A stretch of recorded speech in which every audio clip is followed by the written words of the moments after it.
Not Police and Fire, this is Stacy. Hi, Stacy. This is a non-emergency, so if you got higher priority calls, feel free to just interrupt or whatever. No worries. But we had a question here, my brother and I. Do you guys have anything like on file as a police department with any businesses, like relationships to hand out formal warnings for businesses? Like, can your like you guys? It's kind of like it would be a contract of some sort or a relationship, or there would be some sort of paper trail or something to denote that you guys do this for specific businesses. It would have to be for specific businesses to kind of give you guys the authorization, to remove people basically on their behalf.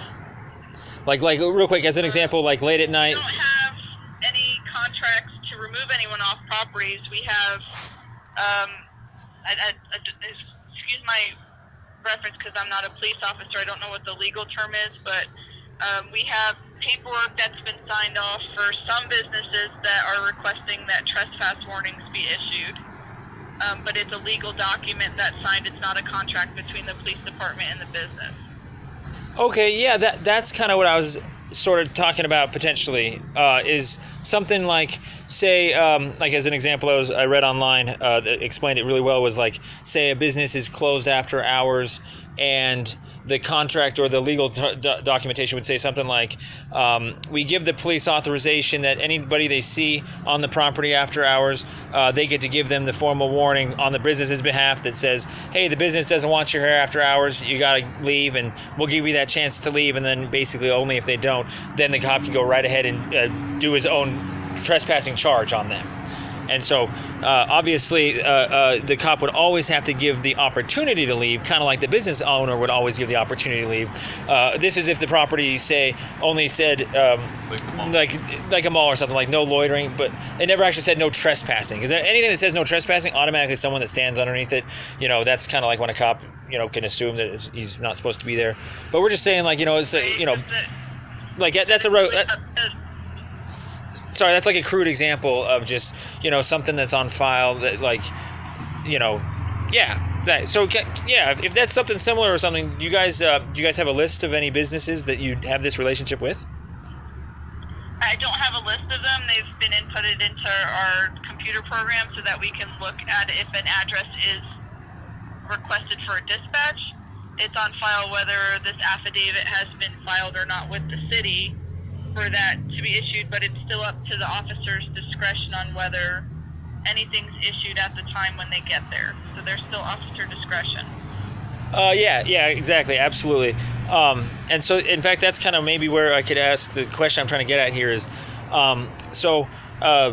instead of hypotheticals, we'll use actuals. And so my brother and I, we were at the McDonald's earlier today. We had a private civil dispute with this company.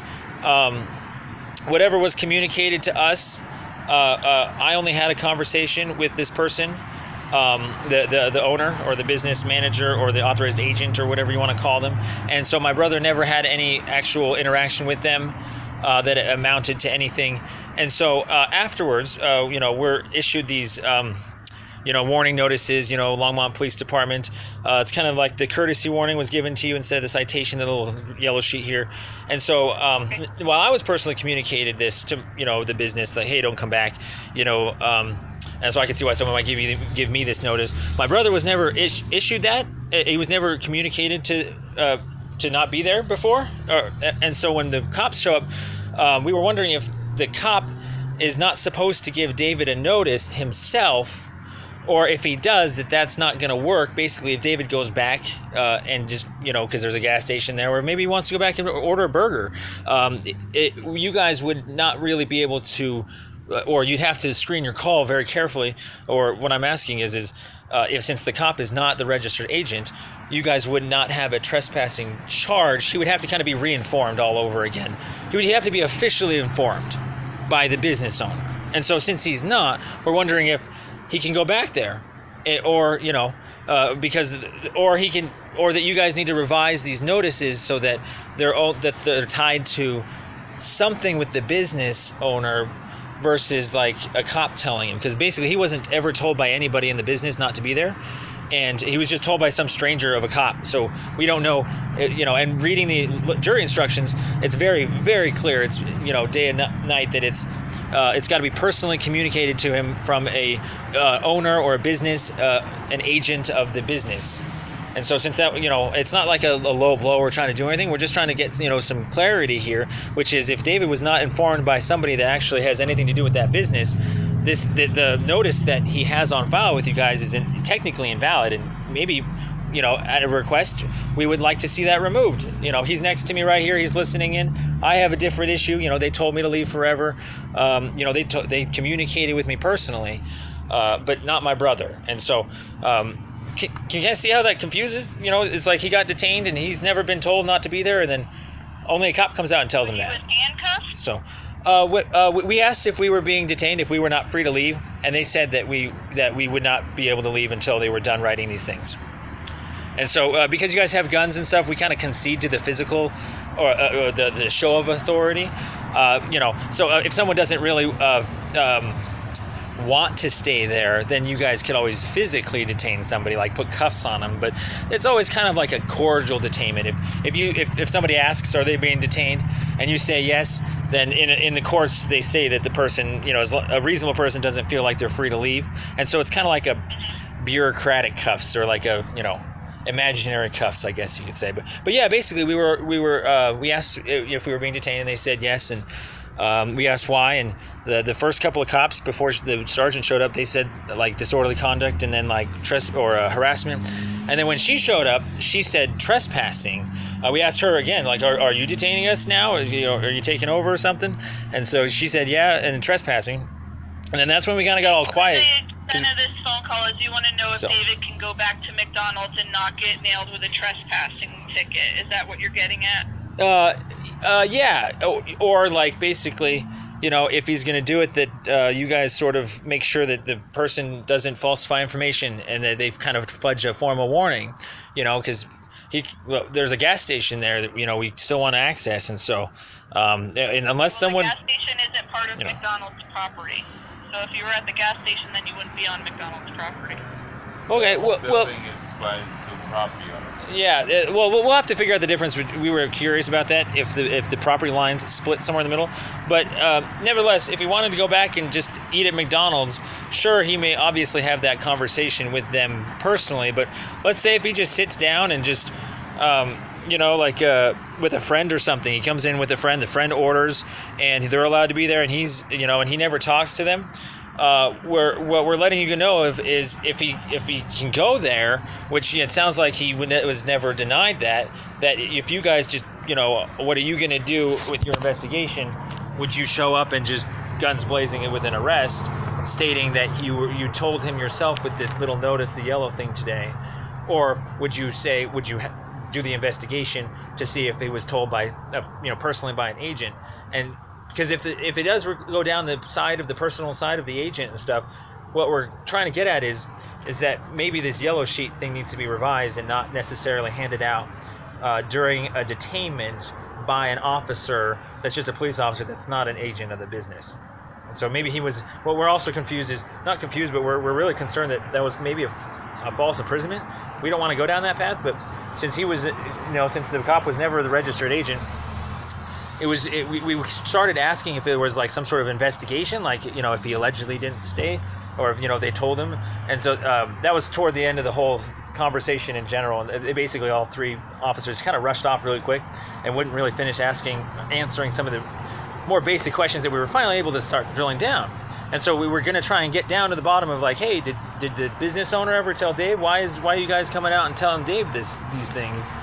And so basically, the officer is obviously not a registered agent. It sounds like he's not a registered agent.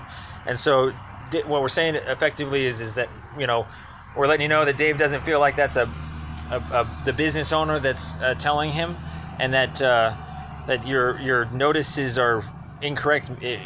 I don't know if you want to have that removed, Dave, but I don't know if you guys can request to have a document removed, since it's not really a lawful document. And no, I can't because, so- again, I'm not a police officer. You call the dispatch center. So Oh, yeah, I don't I'm have sorry. any authority to remove anything that an officer has signed off on. It's you're right. I always think you guys are cops for some reason, but it's cool. You're pretty knowledgeable, nevertheless. You guys are really awesome.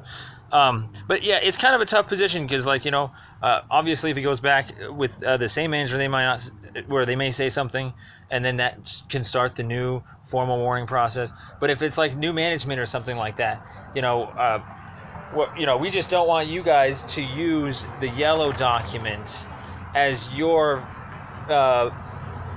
proof of that David was informed by some business owner, and basically you guys pick him up illegally. It advises that you were informed by the Longmont Police Department that you've been formally.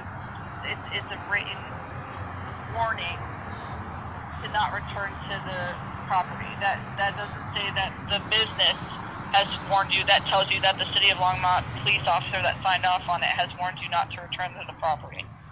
Well, kind of. I hate to say this, but kind of, yeah. That's sort of our point. There is that, like, if the business changes hands and stuff, you guys can't really enforce your own warnings, though, because you're not the business owner. You're absolutely right. If McDonald's leaves and another business develops on that property, there would have to be another trespass issued to the business that takes over McDonald's. Or no, not even takes over. I'm just saying, like, if McDonald's, if they just fired that manager and we just talked to the manager, would you know, like, that's all between us two. You guys are with the notices that it seems like since it's a separate notice and you guys aren't agents of it, that, like, you guys shouldn't be giving it in the first place. There is no written notice that the business owner has to give you to vacate the property. But how do you kind of charge someone with trespassing if they're because the definition of trespassing is that they're, like, defiantly remaining unlawfully, and usually the unlawfully means that they were told that, you know, and so you see what I mean? That's why you weren't issued tickets this evening. You were warned by the police department that the business does not want you on their property. So you were asked by the police department not to return to the property. If you return to the property knowing that you were warned not to return, at that point you can be issued a citation. Well, yeah, that's kind of what we're so concerned about is if the warning never came from the agent, then it defeats the whole purpose. It came from the police officer, and the police officer was contacted by the business through the dispatch center, so that was their authority given by the business to contact you for the trespass. Exactly. That's exactly our contention right there, is that because the officer is not a business agent themselves, they have no relationship, they're not employed by it, that essentially the public is doing a private party's bidding, like, you know, like using taxpayer dollars for private purposes. And so it's not if you actually look at the jury instruction for trespassing, it states how it's got to be personally communicated to them by the agent or the owner. Sure. And so, and if you have that argument and you feel like that's a valid argument, and at any point you're issued a trespass citation, and you would like to argue that ticket with all the legal knowledge that you've obtained today, you can do that in the court when you go and fight your ticket. Well, it's not necessarily that we would have anything to fight of ourselves. It's more like, what would you guys show to the courts of that he was entered unlawfully? You guys would have to provide evidence that he was told by an agent. Right, and that would be the 911 call from the business. Well, no, but the instructions say that he has to be personally communicated to by the agent. Right, and we ask on the initial phone call if they have done that or not. That's one of our phone calls. That's one of the questions that we ask if we're not already provided that information by the caller. Actually, yes, and that's why I had called up earlier, and I had They didn't issue, so the burden would fall to you proving that you were not told to leave the property. Well, actually, that's kind of what I had called up, and I had left a voicemail for the sergeant over. Was we were worried that basically you guys had not asked to clarify if David was personally communicated that, and so the burden of proof would rest on you guys to show that somebody had personally that you guys had drilled down. The phone call into the dispatch center. Yeah, and so you guys would basically. Public record. But you guys would not be able to assume that a business owner said that, because by the way, the story, the facts of the issue here is that the business owner told me and said, you guys need to leave after you finish your meal. And so she never specified that I need to tell my brother, or that she never told my brother either. And so... So when she said you guys need to leave, you didn't feel like that was sufficient? Well, I can't turn around and be an agent of the business. I'm not asking you that, and so, I'm not throwing the terms out that way. What I'm simply asking you is, when she asked you and told you that both of you needed to leave the premises, you're telling me that you needed more specific direction from her. That's the thing, she never told me. Well, it's not that I needed more specific direction. I didn't ask your brother got the message. I asked you if you needed more specific direction from the business representative on what she meant when she said you both need to leave the address. Actually, you're right. I do need to be more specific. I did need to be more specific. I probably should have asked, did you want me to inform my brother of that or not? And then I would quickly realize that she would have quickly realized that I can't do that for her. So, yeah, I actually did need to clarify that. It was very fast. It just happened like before you know it. And so, could you guys uphold that in court that my brother was informed through me? Because what evidence would you guys have that I told him myself? See kind of how that works?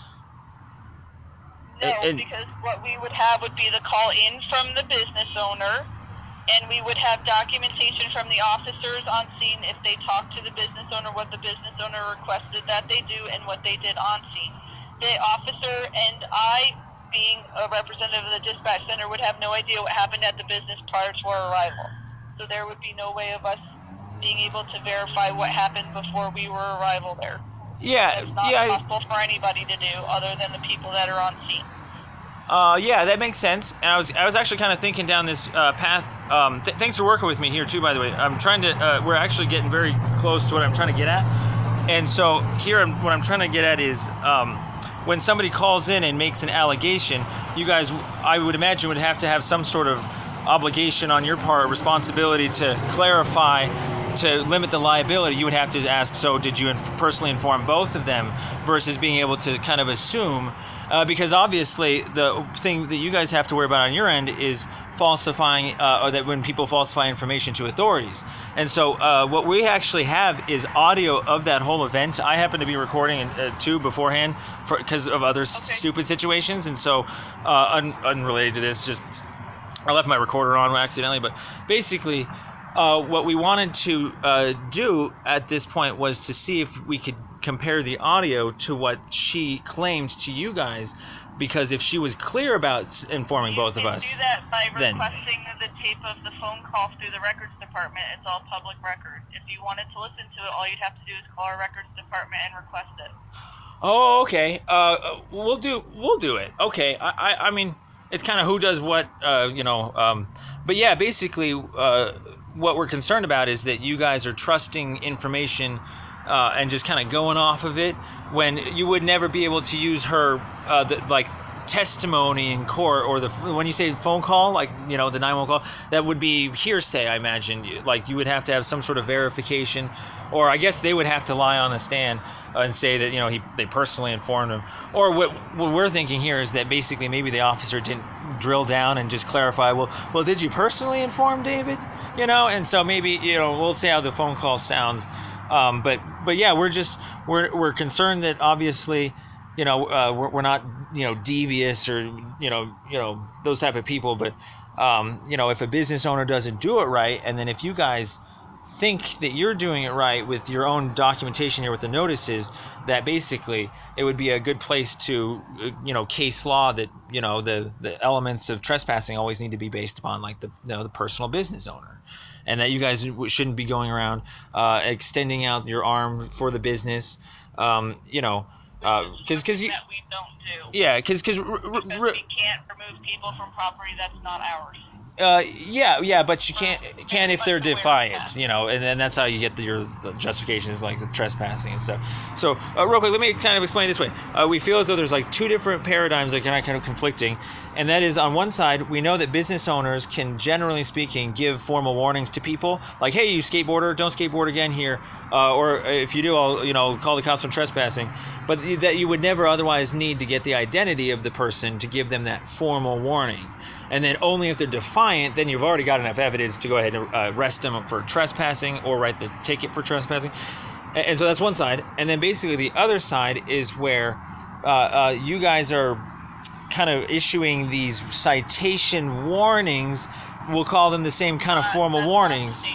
But yeah, exactly. It's not the same thing. Citation is a ticket. A warning is a warning. Yeah, but otherwise, a warning would rest on the same probable cause that they defied. Like the warning is otherwise saying that, hey, you didn't do it, and otherwise you wouldn't need to detain someone for just an informal warning. The cop could show up and be like, hey, the business owner told you to not be here. We know who you are. Next time we see you, we're going to arrest you.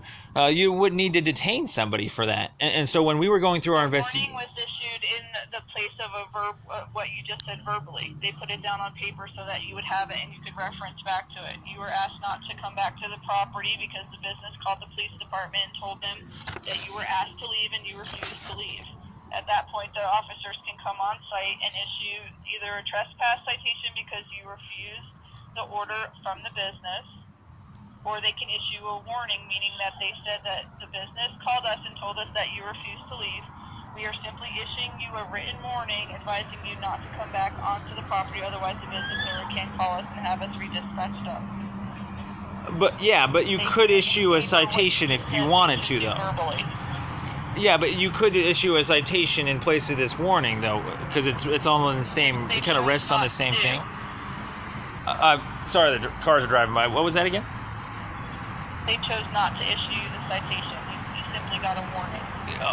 Exactly. Yeah. Like so when an officer pulls a vehicle over because they're doing something that violates the law, and the officer uses his discretion to issue a warning and not write a ticket.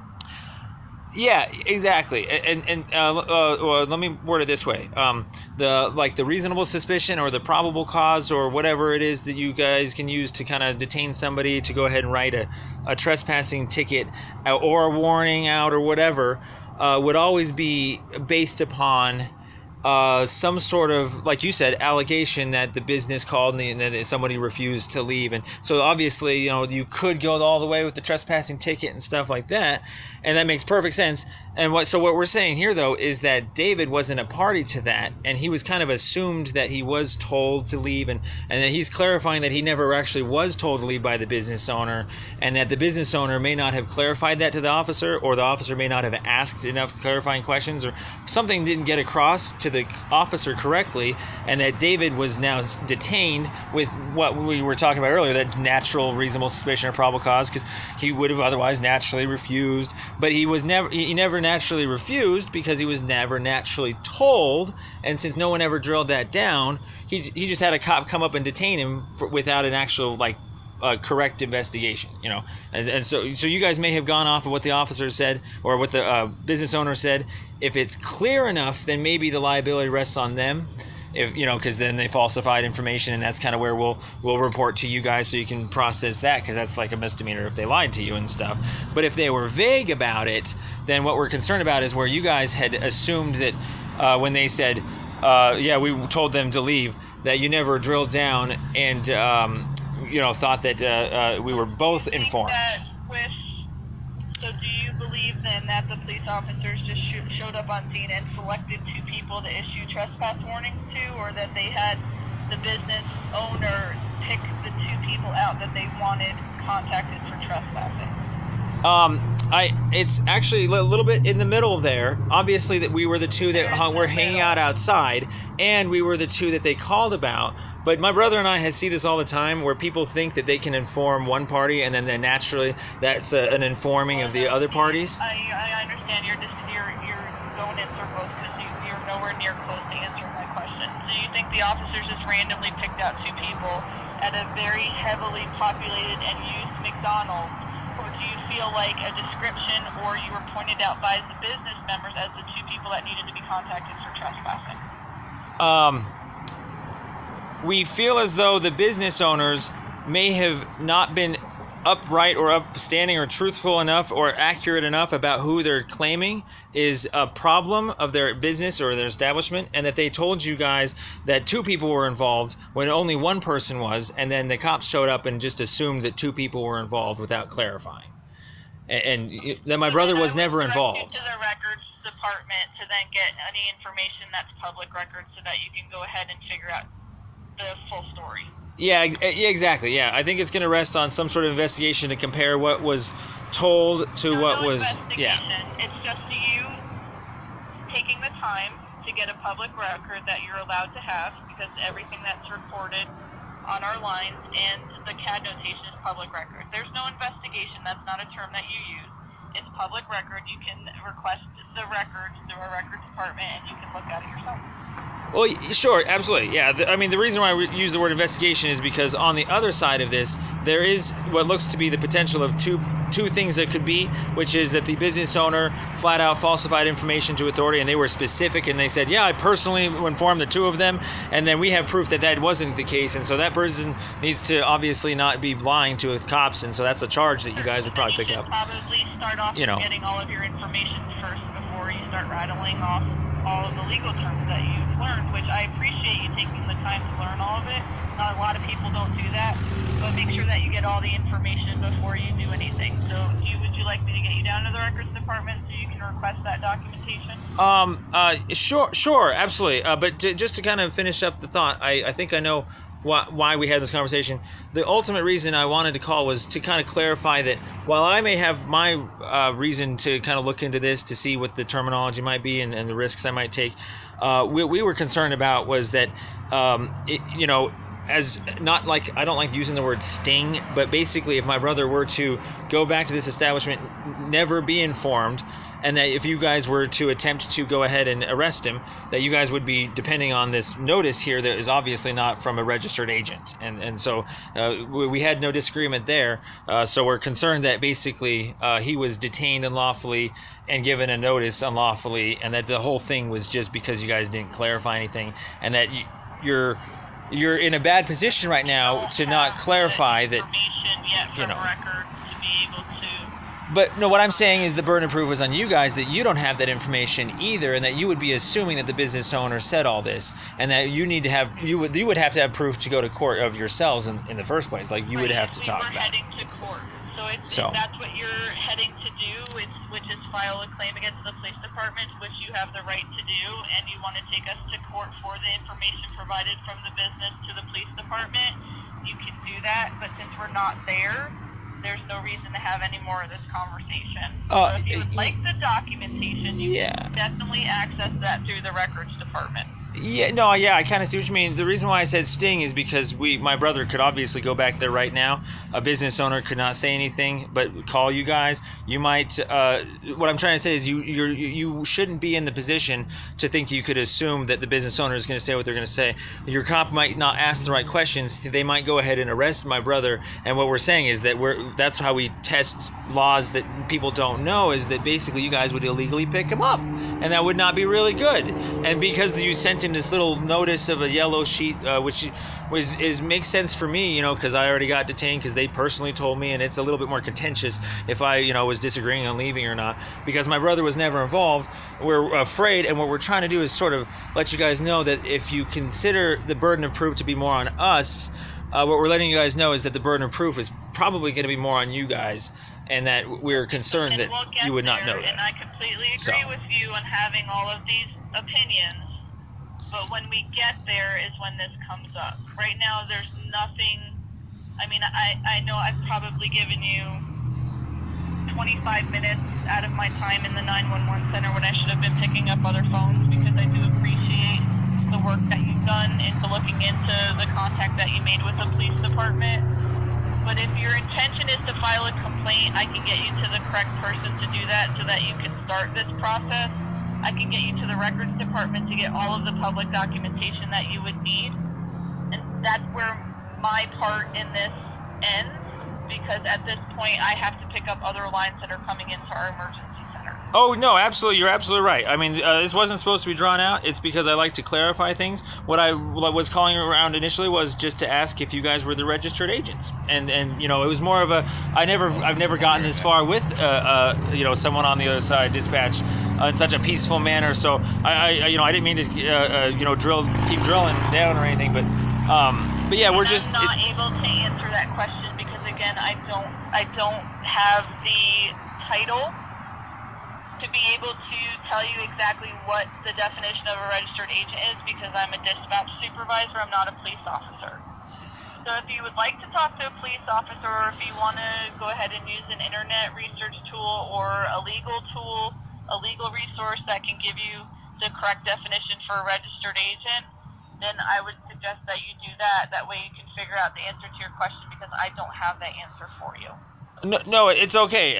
Believe it or not, you sort of already answered it. I mean, as long as you know that there aren't anything on file, it's actually very, very well established case law. It's not even something that's an actual controversy for me. We ask people all the time if they're registered agents or not, and it's very non-controversial. And so we were just sort of covering all of our bases. What we're concerned about most is that my brother was falsely imprisoned without some investigation that was completed correctly. So would you then like the sergeant that deals with internal complaints about officers, since it sounds like that's what you're wanting?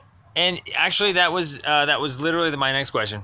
I apologize, but that was one of our things at the very end, was to inform Internal Affairs to see what they can look over it. So we didn't know what overall the information. You actually have been extremely helpful. When you say going in circles, that actually confirms that we're just it's shooting the shit. It's really obvious now. So we kind of are agreeing on all the same stuff, and it's just like you said, it's just a matter of deciding what to do with it, how to approach it.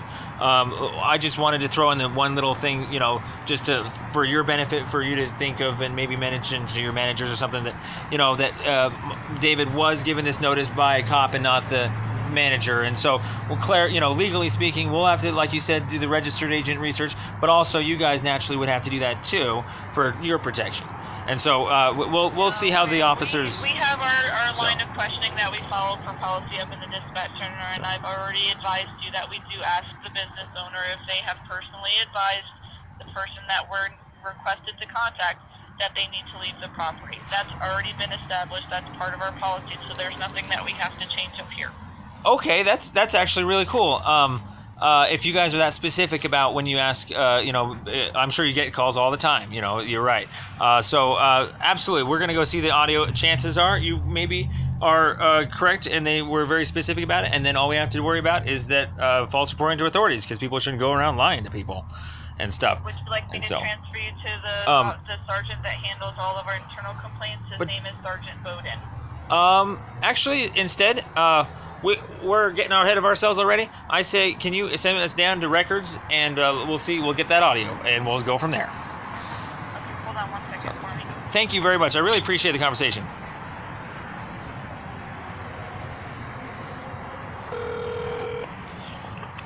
Belmont Police Records, is Greg. Hi, Greg. How much does it cost to obtain just a police dispatch call from a business and into the just one call? It's $5.25.